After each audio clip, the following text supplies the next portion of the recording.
guys, welcome to Christmas Day at Cozy Time Corner. I hope you're all dressed up in your Christmas outfits. Make sure you post your pictures up on Facebook so we can get that prize. All right, let's get back to our story.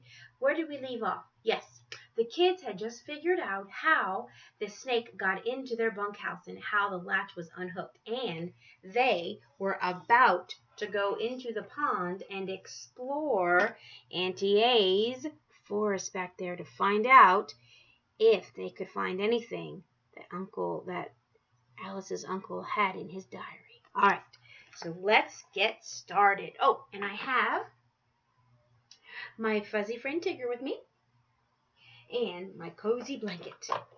So let's get ready and get cozy and read our story. All right, I'm going to take these glasses off, though, and put my real glasses on so we can read, at least so I can read the words. Here we go. Chapter 11. The kids put on jeans, long-sleeved shirts, and baseball caps. They sprayed the repellent over their clothes. Then they left the bunkhouse and headed toward the jungle behind the barn. "Wait a minute," Josh said. He ran to the tool shed and came back with a rake. "What's that for?" Dink asked. "Critter protection," Josh said. They walked slowly around the pond. In the muddy places they spotted more animal tracks. Josh carried his rake like a spear. They split up, each peering through the underbrush for signs of the old trails Alice had told them about. Josh poked his rake into dark places. Dink kept an eye on the algae-covered pond, hoping some swamp creature wasn't watching them. "Guys, I think I found something," Ruth Rose called. She was 20 yards away with her back to the pond and the barn. Dink and Josh ran over. Ruth Rose pointed at a small white circle on the trunk of an oak tree. "That's paint," Josh said, "and it's faded, so it's old."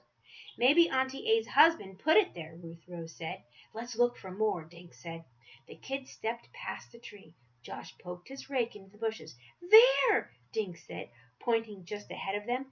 A few yards from the first marked tree was another faded white circle. "I think we found the trail." The kids walked deeper into the woods. Thick bushes brushed against their arms and faces. Mosquitoes buzzed around them, but didn't land. Behind them, the pond and barn were no longer visible. Tree branches blocked out the sun. And there's a picture of them walking through the woods. Every few yards they found another white circle on a trunk. The marks drew the kids further into a jungle-like place. "I feel like tigers are watching us," Josh whispered. "Tigers don't live in Florida," Ruth Rose said. "Yeah, it's probably just a mountain lion," Dink said. "I hope you don't have any cookies in your pocket. They can smell food a mile away." Josh laughed. "Nice try, Sly." They found a few more white tree markings before they walked out of the woods into sunshine. In front of them was another pond surrounded by low bushes. This pond was twice as large as the one near the barn. It was also covered with green algae and smelled just as bad. Ruth Rose walked a little closer to the pond. The ground was soft and muddy. "Guys, people prints," she said, "just like the ones we saw at the other pond." Dink noticed some other marks next to the footprints. "These are tire marks," he said. "But how could a car get back here?" "There's no road," Josh said. "We could barely make it through that old trail," Ruth Rose said. "A car would never go." Dink studied the tracks for a moment. "There are only 2 tires," he said, "and they're narrow, like a motorcycle's."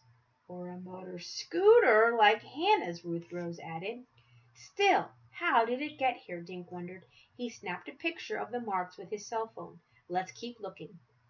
Dink continued walking around the pond, looking for more tire marks. He stopped when he noticed a break in the trees. Small bushes were crushed. Grass was flattened. The spot was 10 feet from the edge of the pond. "Guys, over here!" he yelled.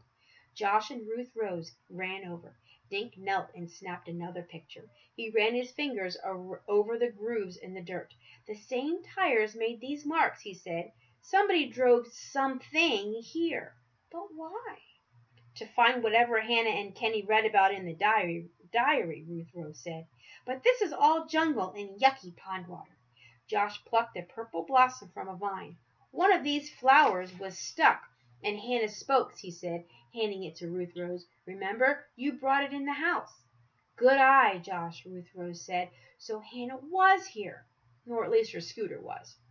They followed the tire marks to the edge of the pond. That green stuff smells like rotten eggs, Josh said. In a magazine Auntie A lent me, I read that some scientists are trying to turn algae into a new kind of fuel, Dink said. Josh dipped his rake into the algae. This slimy stuff? He asked. Suddenly he jumped back, dragging Dink and Ruth Rose by their arms. Don't move, he whispered. There's an alligator in the pond, and he's watching us. Where? Ruth Rose whispered back. Straight ahead, Josh said, about 3 feet away from the bank. His shiny eyes are peeking out of the algae. Dink looked, shaded his eyes with his hand. Dude, that's floating junk, he said. He used Josh's rake to drag it close enough to grab. What he picked out of the pond was a plastic tube, about 6 inches long and as big around as his wrist. The tube contained an inch of gooey green algae. It had a red cap and a label with algae covering the words. It's just a tube, Dink said. He wiped the label on his shirt. 2 lines were printed on it. 3/1920 TP. Kennedy Space Center. I'll show that to you guys so you can see it. Right there. It's almost like a date. And then TP and Kennedy Space Center. Chapter 12. Kennedy Space Center, Ruth Rose said. What would this be doing here? Good question, Dink said. The Space Center is like 20 miles away. The kids explored more of the pond and the woods around the edges. They picked up tin cans, bottles, plastic bags, and an old sneaker. They stuffed it all into one of the bags. I think mosquitoes love me, Josh said. He slapped at his neck. Me too, Ruth Rose said. She had a red bite on her wrist. Dink glanced around the pond and the jungle surrounding it. They all had muddy feet and mosquito bites. Let's go back, he said. They followed the old trail back to the barn and bunkhouse. Wait a sec, Dink said. He crossed the yard, glancing toward the picnic table. He didn't see Hannah and Kenny, but her scooter was parked by the back door of the house. Dink found his pictures of the tire marks and held his phone close to the real scooter tire. He nodded. The grooves were the same. He ran back to the bunkhouse. You were right, he told Ruth Rose. Hannah's scooter did make those tire marks we saw.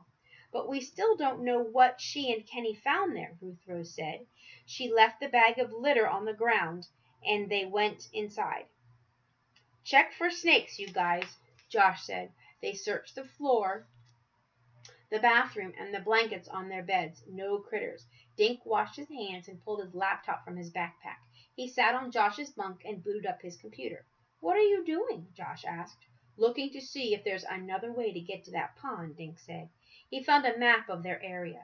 A few seconds later, they were looking at Auntie A's house on Palm Lane. Dink widened the map to show a bigger picture. Check this out, he said. The map showed a narrow trail that ran from Palm Lane into the woods, mostly hidden by trees. The trail wound through jungle toward the back of Auntie A's property. It's another one, Ruth Rose said. A motor scooter could get through there, Josh said. Yeah, I know, Dink said, and I bet if we follow it, we'd end up back at the pond. Then, they suddenly heard a car on Auntie A's driveway. Ruth Rose looked outside. It's Walker, she said. The kids ran out in time to see Walker stepping out of the car with a leather satchel. The car backed out of the driveway and turned left on Palm Lane. Wallace and Auntie A came out of the house. Why didn't you call us to come and get you? Wallace asked. Walker hugged his sister and aunt. There was an Uber driver waiting at the airport, so I just jumped in, he said. The kids welcomed Walker, and they all went inside Auntie A's kitchen. Walker handed a small wrapped package to his aunt. Happy birthday, Auntie, he said. Thank you, darling, she said. I'll open it later with my cake. Wallace laughed. Hey, how do you know there's a cake? She asked. Alice just smiled. Who would like something cold to drink? They carried glasses of lemonade outside to the picnic table. Walker told everyone about his time with his friends from the Space Center. This reminded Dink about the tube, and he ran to go get it. We found it on the other side of the jungle, Josh said as Dink handed the tube to Walker. goodness, what were you doing in there?" Auntie A asked. "We were exploring," Ruth Rose said. "Josh saw this floating in the pond. He thought it was an alligator." "Do you know what those numbers and letters mean?" Dink asked Walker. Walker turned the tube in his fingers. "The numbers might be a date from last month," he said. We also found tire tracks by the pond," Dink said. He showed everyone the pictures on his phone. They matched the tires on Hannah's scooter. "What would Hannah be doing way back in that jungle mess?" Auntie A said. Walker pointed to Dink's phone. "Mind if I borrow this?" he asked. "My phone's inside." And there he is, looking at the phone. Dink handed over his phone, and Walker snapped a picture of the tube. "I'll text this to a buddy who works at the Space Center and ask him to show it around." He tapped some buttons and sent the picture on his way. Alice told her nephew about the mountain lion on the property. "I don't know what I'd have done if the critter hadn't run away," she said. "Good thing Bear was in the house with me." Dink's phone rang a few minutes later.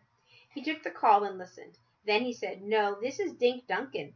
Walker Wallace sent you the picture on my phone. He's right here." Dink handed the phone to Walker, who stepped away from the table. They watched him pace with the phone to his ear. After a few minutes he came back. "That was Tom Perdue, one of the scientists in the lab," he said. "His initials are on the tube. He and another scientist came here in March to take samples. They didn't realize they'd lost one of their collection tubes." "Samples of what?" Alice asked. Walker grinned. "Pond algae," he said. "Tom's really into this stuff. He says a lot of scientists around the world are studying algae because it can be turned into fuel. Algae grows best in hot climates, and your ponds are covered with the stuff." "But how did Mr. Perdue know about my ponds?" Auntie A asked. "And I certainly didn't give them permission." "It's Dr. Perdue, and he said he got a call from a woman claiming to be the owner of this property," Walker said. "But that's absurd," Alice said. "I never called him." "Not you," Walker said. "Someone pretending to be you. She invited Dr. Perdue to come and look at the algae. So they came out and took samples." "Did they have a motorcycle?" Ruth Rose asked. "That he didn't mention," Walker said. "But he did say some scientists are researching algae sites in Florida. There's talk of building a facility to study the algae forms that are best suited to make biofuel. Perdue asked the supposed owner if she was interested in selling this property." "My property is not for sale," Alice said. She told Walker about the postcards and phone calls urging her to sell. "Good thing you didn't sell," Walker said. "It's possible that your land is worth a great deal of money to NASA and other industries researching the production of biofuel." "What's biofuel?" Josh asked. "A new kind of fuel made from algae or plants," Walter said. "Most of the fuel we use now comes from fossils, and it's very expensive to get out of the ground. It's also dirty and pollutes the air. Plus, someday there will be no more fossils because we humans will have used them up. So scientists around the planet are spending trillions of dollars to find other ways to make fuel. One of the reasons they're studying algae is because it replaces itself so quickly, and your algae is exactly the kind they're looking for. Or so Mr. Perdue thinks." "Do I understand this right?" Wallace asked. "Some woman pretending to own this land called the Space Center and invited scientists to come here?" "That's what it looks like to me," Walker said. "I guess she got a positive report because she started pestering Auntie to sell." He smiled at his aunt. "Hold on to your land, Auntie. Once we get this figured out, you can sell to NASA if they want to buy it."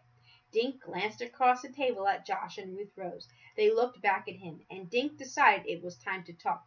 "I think I know who's trying to cheat you, Auntie A," he said. 3 pairs of adult eyes turned to him. "Who?" Alice asked.